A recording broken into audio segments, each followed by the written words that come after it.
аймак, айыл чарба, билим берүү, ишкерлик, инновациялык долбоорлор, өлкөнүн жана инсандын өнүгүүсү, жамааттык медианын эл собол программасында ар шаршемби 13:00 жана жума 12:00.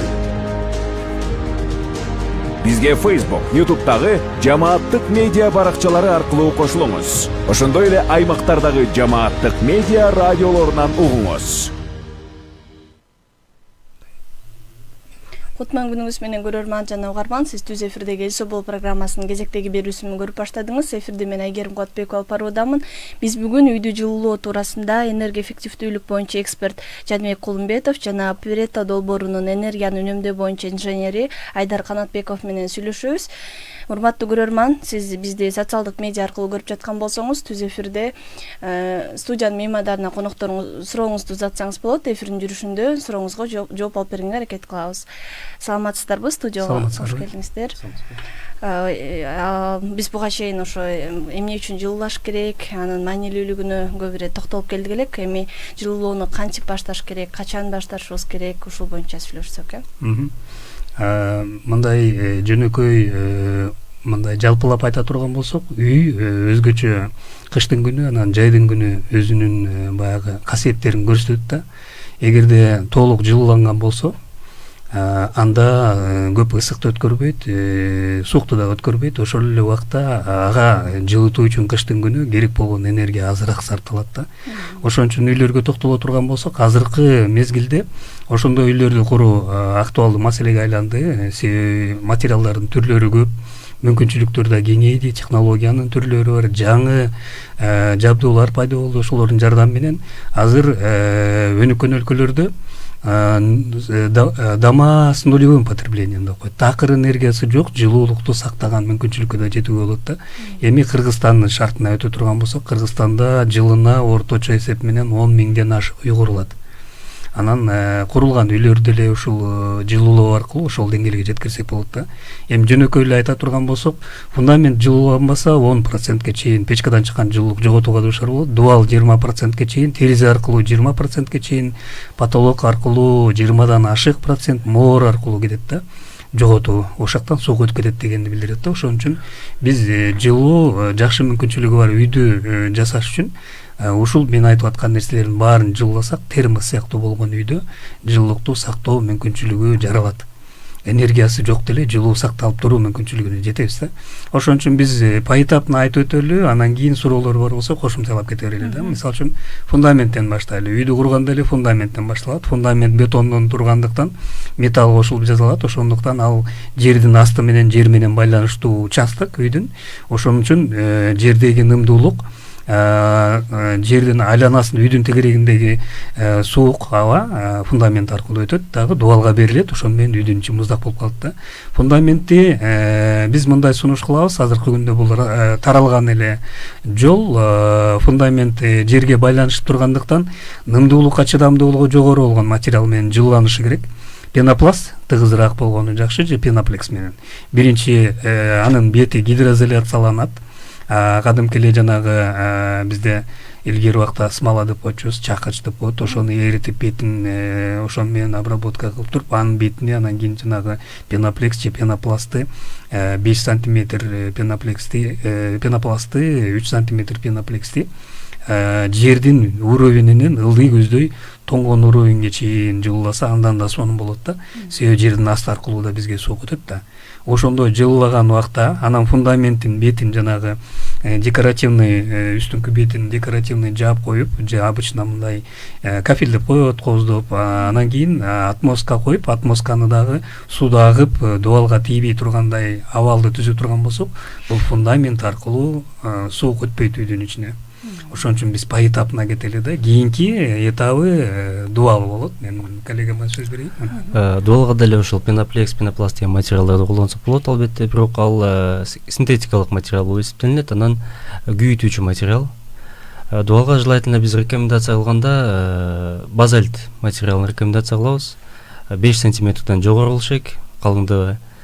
Анан ал отко огнестойкий материал болуп эсептелинет и күйбөйт ал базальт. Натуральный да, синтетикалык эмес. Дуалды кээде ошибочно ичинен утепление кылышат, ичинен жылуулатылышат, ал конденсат алып келип үйдүн ичине көп пайда болот да. Ошон үчүн сыртынан кылыш керек утеплениени и базальт желательно. Потолокто айта кетсек, потолокту деле ошол базальт менен рулонный базальт деп коет.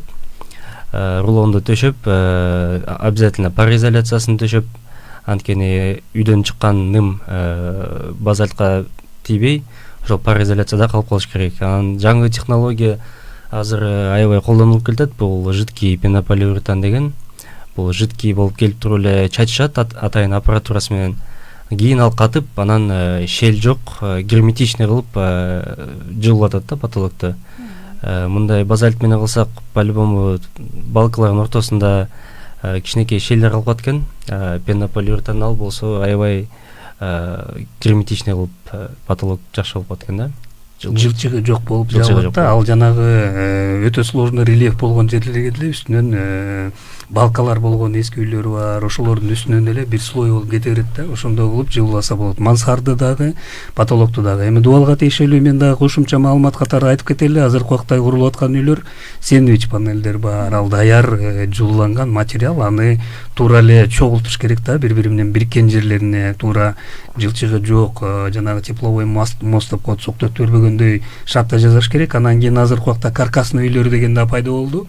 Ошол эки жагынан баягы декоративный эмелер менен же болбосо нымдуулукка чыдаган материалдар менен жабылат. Обычно ОСБ же башка материалдар менен гипсокартон иш жагынан утепление болот. А ортосундагы профилдин калыңдыгында жылытуучу материалды базальт түрүндө, анда сөз менин коллегам айткандай, пароизоляция, гидроизоляция слою обязательно эки сетинде болуш керек. Себеби бул базальт материалы нымдуулукту өзүнө тартып алган материал да, бирок естественный материал. Туура айтат, бул таштан жасалат же ошол сыяктуу породалардан жасалат. Бул өтө пайдалуу. Анан пенопласт, пеноплекстер деле пайдаланат. Эми көбүнчөсүн биздин азыр практикада көп пайдаланып элдер көрүп калды. Пенопласттын арасына курт кумуска кирет экен, чычкан кирет экен деген дагы эмелер бар. Алар эми жылуу нерсени издеп ошол жерге кирип кетиши мүмкүн. Анан алар деген тамак оокат издеген учурда ошолорду аралап тытып жей берет да, аны жебейт, бирок жылуу болгон үчүн ошол жакта кирип кетиши мүмкүн да. Анан кийин азыркы убакта жаңы жолдорду эмес, эми эски эле традицион жолдорду айта кетели. Бул жерде өтө жөнөкөй, кымбат болгон материал. Кадимки эле биздин саман көп айылда кездешет. Ошол эле саманды лай менен жасаса болот. Лайды суюк чалап менен айрандын ортосундагыдай суюк кылып туруп эле ошого акиташтын суусун кошуп койсо, курт кумуска кирбей турган состав болот. Ошол жерге эле саманды алып туруп, ошол суюк лайга салып туруп, анан дубалдын бетине опалубка коюп туруп ныктап койсо болот. Ал жерге обычно биз илгери ушундай способ менен жылуулаган убакта катанка коюп койчубуз да, анан ошол катанканын уровенинде опалубка менен ошону ныктап дубалды жылуулап койчубуз да, 10 сантиметрге чейин деле жасай берсе болот. Болгону ал убакта жасаган убакта жамгыр жааганга чейин бүтүрүп, анан сыртын жапканга үлгүрүш керек да. Ал жанагы суюк лай саманды бири-бири менен байланыштырыш үчүн гана кызмат кылат да. Ошондой эле жол менен үйдүн үстүндө эле жылууласа болот. Бул жеңил, арзан материалды пайдалануу аркылуу естественный үйдү жылуулоонун ыкмасы. Ушундай жол менен жылууласа болот. Анан сыртынан жасагандан жана катанка деп айтып атпайм, ошонун чыгып турган уч жагына сетка рабицаны тартып туруп эле фасадный штукатурка берип туруп, фасадный кошумча декоративный штукатурканы берип, кооз үйдү жасалса болот да. Ушундай жасалып курулган Бишкекте кээ бир үйлөр бар. Ушундай жол менен арзан материал менен деле үйдү жылуулап алганга мүмкүнчүлүк бар да. Дубал потолокко тиешелүү айта турган болсок да. Анан болгону ал жерде баягы перчатка кийип иштеш керек. Жана акиташтын суусу бул ачык колдорду күйгүзүп жибериши мүмкүн да. Ушундай ыкмаларды пайдалануу аркылуу дагы дубалдан жана биз айткандай потолоктон кеткен жылуулукту жоготууга чейин жеткирсек болот. Андан кийинки баягы суукту өткөрчү жол бул кире бериш эшик. Ал жөнүндө коллегам айтып берсин. Мен тиги терезеге токтолоюн деп атам да. Азыркы күндө терезелер обычно орточо жасалган үйлөрдүн минимум бир 20% ээлейт да. Көбүнчө терезени коюп аткан убакта проектировать эткен учурдан баштап эле ошону эске алыш керек да. Үй деген мүмкүн болушунча чыгыш, түштүккө көбүрөөк терезе орноштурулганы аябай жакшы болот. Анан батыш жакта азыраак, чыгышта азыраак болгону жакшы. Себеби күндүн нуру чыгып аткан убактан бүткөнгө чейин үйдүн ичине биринчиден жарык, ошол эле убакта күндүн келип аткан жылуулукту бере алат да. Ошол жылуулукту да бекер пайдалануу аркылуу биз күндүн нурун дагы үйдү жылытууга пайдаланып алсак болот да. Кыштын күнү деле бизге күн тийип турат. Мындай булуттуу күн болгон убакта деле күндүн нуру өтүп турат. Ал үйдүн ичине кирип туруш керек да. Анан бул терезелерди көбүнчө пластиктен жасалып атат. Ошон үчүн биздин климаттык зона үчүн профилдер 5 камерадан кем болбош керек. Ал деген бир 7 сантиметрден кем болбогон калыңдыктагы профилди пайдаланыш керек да. Анан ортосунда жана стеклопакет деп коебуз, 2 айнектен турат. Ошолордун ортосундагы аралык 16 миллиметрден кем болбош керек. Аябай улучшенный вариант, ортосуна газ да толтурулат. Муну эми сложный технология деп коет, баары эле койдура албайт. Ал аябай жакшы фирмалар гана коюлат да.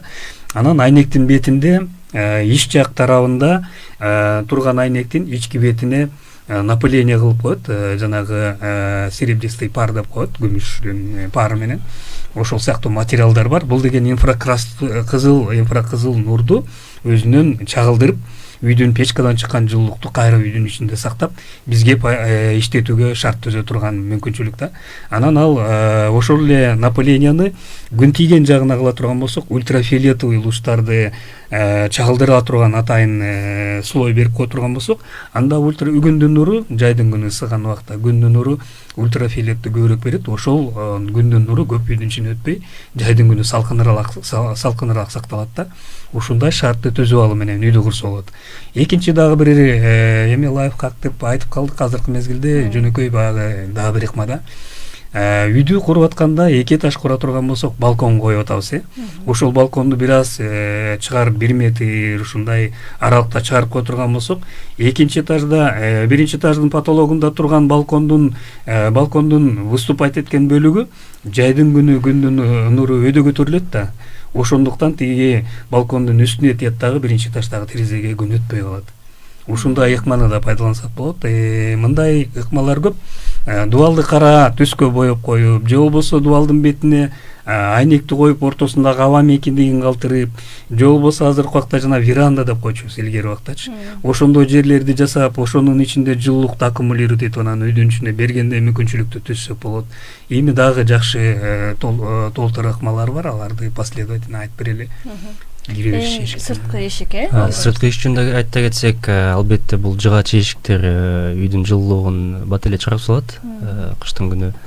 Ошон үчүн азыркы технологиялар бар, жаңы эшиктер алюминийден жасалат. Алюминий кичине жеңил материал болгондуктан эшиктер алюминийден жасалып, ичине базальт деген жылуулатуучу материал менен жылууланат ал эшиктер. Жана кышында эшик ачылган сайын муздак аба үйгө түз кирбестен, атайын Жаныбек айткандай веранда деген помещение азыр пластик менен мындай бут чечме помещение кылып атабыз, чакан. Ал баягы кышында эшикти ачканда муздак аба сразу түз кирбей, ошол верандада кичине туруп, анан кичине муздак аба кирбей калат үйгө уже. Ошону тамбур деп коет аны бизде. Ошо тамбурду обязательно кылышыбыз керек да негизи. Азыркы убакта пластиковый профилден жазып атат аны. Ошо пластик менен жазап, ошондой кылышыбыз керек негизи. Азыркы күндө. Демек терезени, эшикти, дуалдарды сүйлөштүк, дагы кайсыл калды? Биз негизи бардык жагын эле айтып өттүк, эми пол да. Пол калып атат. Термос болуш үчүн бүт бардыгын туура эметтик да. Эми дымоходду деле азыркы убакта жаңы ыкмалар бар. Жана жылуулукту көп жоготпогондой, түтүн туура бөлүнүп чыга тургандай шарттагы дымоходдорду орнотуу аркылуу жанагы түтүн чыгуучу молор аркылуу кеткен жылуулукту дагы азайтуу мүмкүнчүлүгү бар. Анан эми полго токтоло кетели. Полду дагы жылуулаш керек, сөзсүз түрдө, себеби полдун астында нымдуулук болушу мүмкүн. Мисалы үчүн могу Бишкек чүй зонасынын ылдыйкы зонасын ала турган болсок, анда нымдуулук жакын, жердин бетине жакын жайгашкан суулар бар. Ошондуктан ал жерде полду 2 ыкмана менен жылууланат. Илгерки бизге өнүп калган жыгач полдор болот. Аны болсо балкандын астына атайын жанагы сетка тартып, же болбосо жана рейкаларды коюп, анан жылытуучу материалды жылчыгы жок орнотуп, Ал деле жана биз айтып өткөндөй материалдардан базардан болушу мүмкүн, бирок вентиляция жакшы болуш керек. Ал жерде да жана биз айткандай пароизоляция, гидроизоляция сөзсүз коюп кетиш керек болот. Пеноплекс, пенопласттарды да коюшат ошол жерге жылчыгы жок кылып туруп, анан мүмкүн болушунча жыгач пол менен жана жылытуучу материалдын ортосундагы аба мекиндиги болгону жакшы да. Бул жерде манчамчы, тамчы өтүп кетиши мүмкүн, ошол убакта өзүнөн өзү самоиспарение болуп кеткенде шарт түзүшүбүз керек да. Жыгач болдорду ошентип жылыласак болот. Эгерде андай жылуулай турган болсок, жанагы воздуховоддор бар эмеспи, аба кире турган жерлер, ошону ачык деле кыштын күнү калтырып койсок болот. Ал жерден аба кирип, жыгачтарды чиритпей сактап берет да. Жыгач көпкө кызмат кылып бериш керек да. Нымдуулук өтө өсүп кеткенде ал чирий баштайт, паңдай баштайт, көгөрөт, жана курт кумурска кирет, ушундай абалга алып келет да. Анан ал чирип, анан кийин кулап, тешилип ушундай болушу мүмкүн да. Ошон үчүн жанагындай шартты кылып койсок болот. Экинчи жолу болсо азыркы убакта таралган ыкма болуп калды. Бул жанагы настяжка деп коет бул. Жанагы шагылды таштап, чоңураак таштар, майда таштар, анан кумду таштап туруп, үстүн таптап туруп, эки катар толь жанагы илгери убакта гидроизоляционный пленкалар болот, ошолорду коюп туруп, эки катар ортосунда жылчыгы жок, бири-бирине кийгизип, өткөзүп туруп куруп, фундаментин да кошо нымдуулукту сактасак болот. Анан үстүнө жылытуучу материалды пенопласт, пеноплекс нымдуулуктан көп коркпойт, ошолордон койсок болот. Пенопласт 5 см желательно, андан кем болбош керек, пеноплекс 5 см. Анан анын үстүнөн сетка макты кошуп туруп стяжка кылып койсок болот. Бул бир жолу. Экинчи жолу ошол эле анын үстүндө азыр модага айланып мода эмес, бул азыркы талапка жооп берген жылытуунун ыкмасы пол аркылуу кеткен трубалар же кабелдер же болбосо пленка аркылуу үйдү жылуулоо да. Ошонун үстүнө коюп туруп эле анан кафель менен же болбосо линолеум же болбосо жанагы ламинат же башка материалдар менен үстүн жаап коюу ыкмасы менен пол аркылуу жылуулук алуу мүмкүнчүлүгү бар да. Бул жерде эске ала турган нерсе ошо коюлуп аткан линолеум болобу, ламинат болобу, бул жылуулукка туруштук бере турган материалдан жасалыш керек. Ысыган убакта жаман жыт чыгарбагандай деңгээлде болуш керек. Ошолорду пайдалануу. Анан керамический кафелди коюу бул туура деп эсептелет, себеби ал равномерно бизге керектүү инфракрастуу жылуулукту туура таратып берет да. Мында азыр бир Западтын башка жактын фильмдерин көрсөк көп эле жанагы эме болот го, кафелденген полдор болот, ошол сыяктуу да. Бизде деле ошондой болуш керек, бирок баягы ысыбай турган убакта ал жерде сок болот да, бат сок болот. Ошон үчүн муну кээде колдонобуз, кээде колдонбой атабыз. Азыркы убакта жанагы санузелдер, коридорлор, ошо кафелден коюлуп атат, кухня коюлуп атат кафель менен, калган жактарын көбүнчөсүн ламинат кылып эле ковер төшөп же болбосо мындай пайдаланып жүрөбүз да.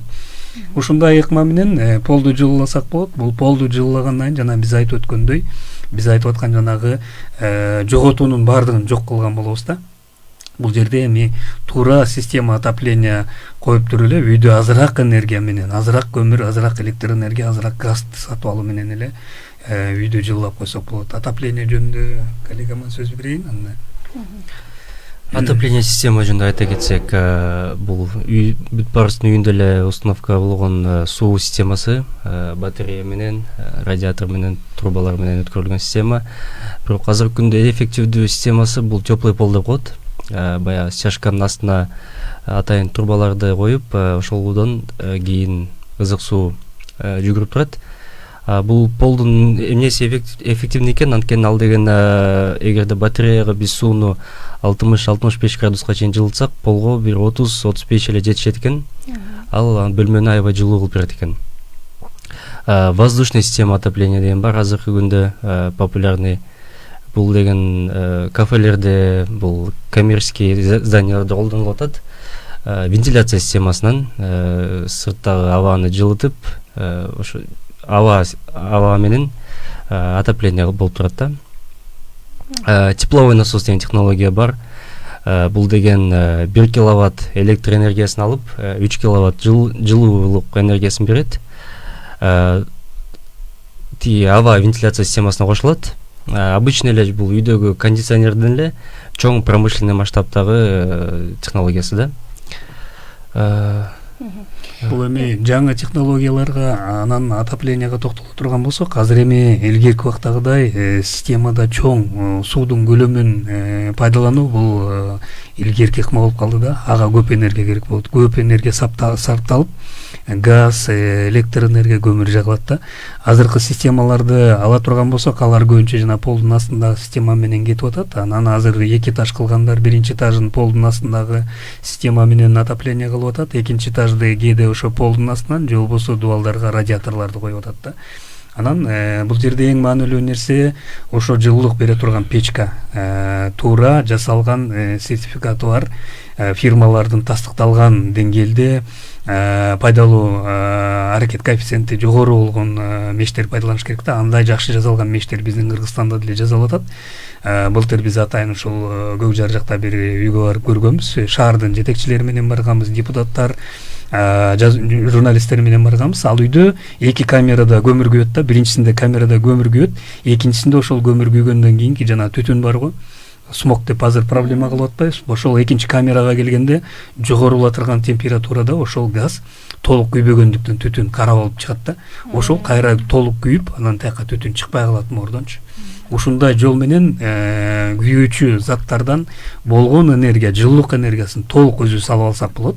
Анан жанагы энергияны, түтүндү дагы азайтып алуу мүмкүнчүлүгү бар да. Ушундай жол менен пайдалансак болот. Бул мештер анан система отопленияда көбүнчө турбалар ички азыр пайдаланып атат. Насостордун көп энергия пайдаланбаган түрлөрү бар. Системаны туура жасай турган болсок, аны 1 труба, 2 труба же болбосо жана паук системасы дегендер бар. Ушулардын баардыгын туура пайдалана турган болсок, объемдо системанын ичинде суудун көлөмүн азыраак кылып эле жылуулукту берип алуу мүмкүнчүлүгү бар. Мисалы үчүн чугун батареялары азыркы алюминиевый же биметалл бир секциясындагы пайдаланган суунун өлчөмү чугунга караганда 5 эсе андан дагы азыраак өлчөмдө болот да. Ошон үчүн 5 эсе аз эле энергияны берип атпайбызбы? Ошон үчүн 1 тонна сууду ысытабызбы же 100 литр сууду ысытабызбы? Ошондой айырма болот да.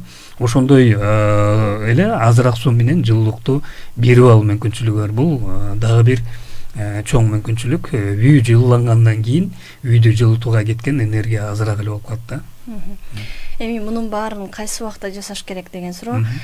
Албетте мындай үйдү жаңы салып баштаганда баарын пландап жасаган сонун, бирок салынып калган үйдү жылуулайын деп чечсе, кайсы мезгилде же кышында жылууласа болобу, кайсы жумушту кайсы учурда жасаган болот? Аябай туура, эң маанилүү сурооду берип атасыңар. Бул деген үйдү курам деген киши дагы ошондон башташ керек. Үйдө жашап аткан кишилер дагы кыштын күнү суук болгондо кыйналган учурда дагы эң эле биринчи ушуга көңүл буруш керек да. Мен жанагы теманы кайра аягына чейин бүтүрүп коеюн. Полдун астындагы системада 30 эле градус жылуулук суу жылыса жетиштүү деп атпайбызбы? Ошол энергияны көмүр же газ же электр энергия кетирбей эле күндүн жардамы менен жана коллекторду ысытуу аркылуу ошол деңгээлге чейин ысытып алса болот да. Бул деген сөз бекер энергияны алып үйдү жылуулаган мүмкүнчүлүк бар. Полдун астында иштете турган болсок, болгону тиги коллектор менен система отоплениянын ортосунда бак аккумулятор коюлат. Ошол жана коллектордон келген жылуу сууду жылытат да, ал системага иштеп берет да. Анан жана сиз берген суроо боюнча өтө маанилүү суроо, муну көбүнчө ойлонбой калып атабыз. Бирок үйдү азыркы убакта биз мындай сунуш кылабыз. Негизи кыш мезгили башталарда бүт бардык эле өзүнүн үйүнө мындай анализ берет да. Кышка даярбызбы, суукту сезе баштадыкпы, ошого жараша анан кийин реакция болот. Азыркы убакта эгерде жасалбаган болсо эмнеге көңүл буруш керек? Эң эле биринчи, жылчыктар жокпу? Терезеде жылчык жокпу? Же пластик терезе болсо, пластиктин жанагы уплотнительдеринин ортосуна жылуулук суук өткөрө турган жылчыктар пайда болгон жокпу? Эшиктерибизде жокпу ошол дегендей. Анан пластик айнектери мисалы үчүн кышкы режимге, анан жайкы режимге которулат да. Ал атайын шестигранник бар, терезени ачканда көрүнөт, ошол менен бураса 180 градуска бир жак тараптуу көздөй бураса, ал жайкы режимге өтөт, жайында жанагы уплотнитель кеңейет да. Анан кышында болсо түрүлүп калат. Ошондуктан аны кайра жакындатып коет да, ошондо шел болбой калат. Терезелерди оңой эле билип койсок болот. Кадимки эле баракты алып туруп эле терезенин четине карматып туруп беките турган болсок, бекиткенден кайра тартса кагазы жылып атса, значит ал жерде шел бар да. Ошол жылчыкты ар кайсы тарабына коюп туруп текшерип койсок болот. Ал бар болсо өзүңөр аракет кылышыңар керек, аны жок кылганга же болбосо адисти чакырыш керек да. Анан негизи үйдү жазында, жай мезгилде, күн жылуу мезгилде жасаш керек. Себеби азыркы курулуш материалдарынын көпчүлүгү сууга байланыштуу болгондуктан ал курганга толук кургап үлгүрүш керек да.